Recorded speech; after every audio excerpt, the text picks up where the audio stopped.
لوگوں کی جان جو نکالتے ہیں انہیں حضرت اسرائیل کہا جاتا ہے، اور حضرت اسرائیل کی ہر کسی سے ملاقات ہونی ہے۔ کوئی یہ چاہے کہ یار میں ان سے ملاقات نہ کروں تو کوئی ان سے نہیں بچ سکتا ہے، کیونکہ یہ موت کا فرشتہ ہے اور یہ ہر کسی کے پاس میں آتا ہے۔ اللہ کا جب حکم ہوتا ہے تو اللہ کے حکم سے یہ لوگوں کی جان نکالتے ہیں۔ اور میرے پیارے مسلمانوں، یہ ایک ایسے فرشتے ہیں کہ جب یہ جان نکالتے ہیں کسی کی تو انہیں ترس نہیں آتا،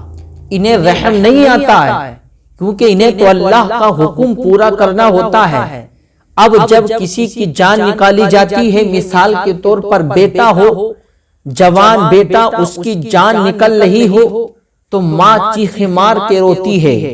باپ چیخیں مار کے آہو فیگا کرتا ہے، بہنیں روتی ہیں، رشتہ دار روتے ہیں، لیکن حضرت اسرائیل کو رحم نہیں آتا، کیونکہ انہیں اللہ کا حکم پورا کرنا ہے۔ تو حضرت اسرائیل موت کے فرشتے کا نام ہے، کیونکہ میرے پیارے مسلمانوں بے شمار فرشتے ہیں، جتنی تعداد انسانوں کی ہے اس سے کہیں زیادہ تعداد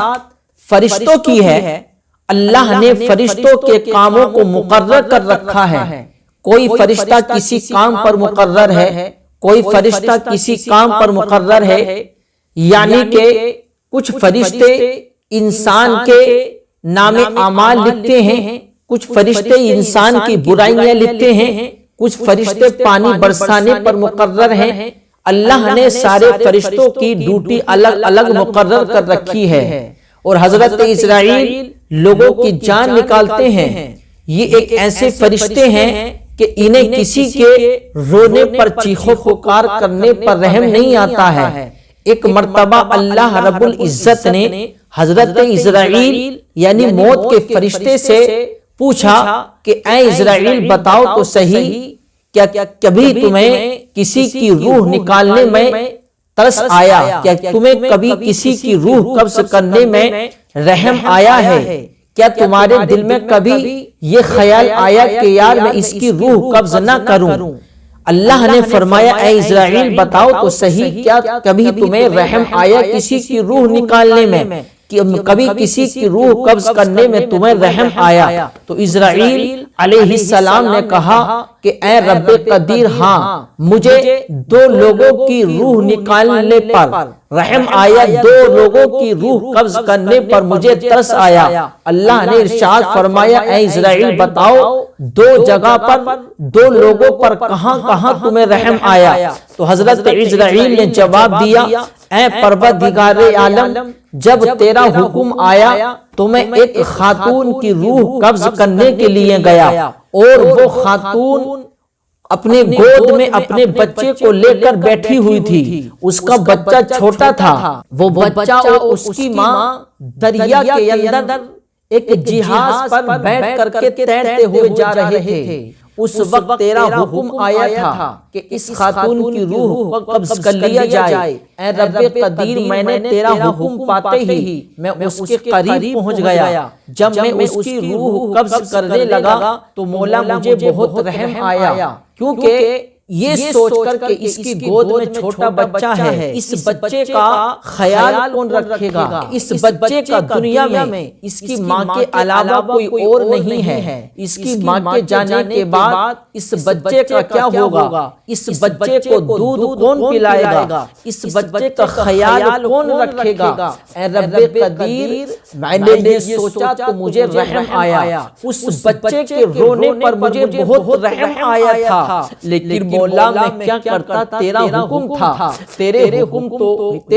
کو تو میں ٹال نہیں سکتا، تیرا حکم تھا رب قدیر، میں نے تیرا حکم پاتے ہی اس کی روح کو قبض کر لیا، لیکن مجھے اس بچے پر بہت ترس آیا، اس بچے پر مجھے بہت رحم آیا۔ پھر اللہ نے ارشاد فرمایا اے اسرائیل بتاؤ دوسری جگہ تمہیں کہاں رحم آیا؟ دوسری مرتبہ تمہیں کس پر رحم آیا؟ تو حضرت اسرائیل نے جواب دیا اے پروردگار عالم ایک ایسا بادشاہ جس نے اپنی ساری حکومت، جس نے اپنی ساری کمائی، جس نے اپنی زندگی کی ساری کمائی اور اس سارے پیسے کو جمع کرنے کے بعد اس نے ایک ایسا شہر بنایا کہ اس شہر کے دور دور تک چرچے، اس شہر کا دور دور تک نام، اے رب قدیر لوگ اس کی خوبصورتی کو دیکھنے کے لیے دور سے لوگ آتے، اس کی خوبصورتی کے نظارے لوگ کرتے، اس کا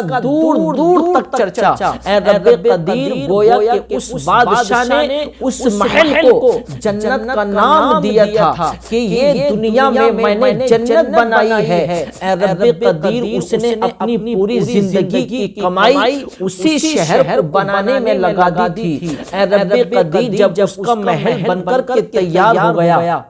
اس کا محل جب تیار ہو گیا اور جب اس کے لوگوں نے اسے آ کر کے بتایا بادشاہ سلامت محل تیار ہو گیا ہے، چلیے آپ اس کے اندر سیر و تفریح کے لیے چلیے، آپ دیکھ بھال کرنے کے لیے چلیے، آپ اس میں اپنی آرام گاہ بنانے کے لیے چلیے۔ میرے پیارے مسلمانوں، حضرت عزرائیل کہتے ہیں رب قدیر جب وہ بادشاہ اسی محل کو دیکھنے کے لیے پہنچا، اے رب قدیر وہ اپنا قدم اس محل کے اندر رکھ ہی رہا تھا، فوراً تیرا حکم آ گیا تھا کہ اے اسرائیل جاؤ اس کی روح کو قبض کر لیا جائے، اے رب قدیر جیسے ہی اس نے اپنا قدم اسی محل کے دروازے پر رکھا، فوراً میں نے اس کی روح کو قبض کر لیا، اے رب قدیر تو مجھے اس کی روح قبض کرنے پر بھی بہت رحم آیا تھا، مجھے ترس آیا تھا کہ ایک ایسا شخص ہے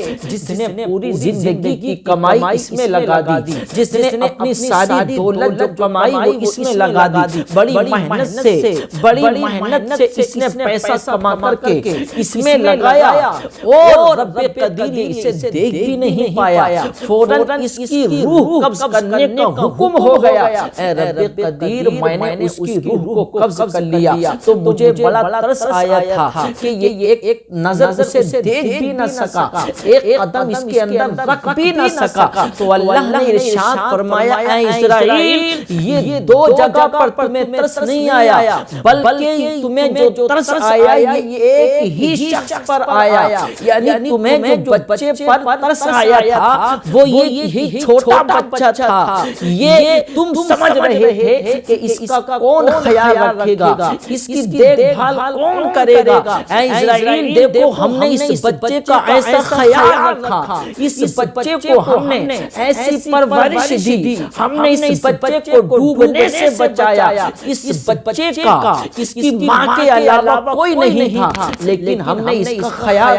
رکھا، ہم نے اسے اتنی شہرتیں دی، ہم نے اسے اتنی طاقتیں دی، ہم نے اسے اتنی پیسے سے اور دولت سے نواز دیا، جب ہم نے اسے اتنا پیسے والا بنا دیا تو اس نے دیکھو کیا کیا، اس نے ہمارا شکر ادا کرنے کے بجائے اس نے ہماری نافرمانی کرنی شروع کر دی، یعنی اس نے ہماری نافرمانی کرنی شروع کر دی اور اس نے ہماری جنت کی طرح دنیا میں جنت بنانی چاہیے، یعنی یہ شداد ہے، شداد جو بچہ تھا اب بڑا ہو گیا تو اسے شداد کے نام سے یاد کیا جاتا ہے اور اسے ہم نے اتنی دولتوں سے نعمتوں سے نوازا تو اس نے ہمارا شکر ادا کرنے کے بجائے اس نے ہماری برابری کرنی شروع کر دی، جب اس نے ہماری برابری کرنی شروع کر دی، جو ہماری برابری کرتا ہے، جو ہماری نافرمانی کرتا ہے، جو ہماری دی ہوئی نعمتوں کی ناشکری کرتا ہے تو ہم اس کے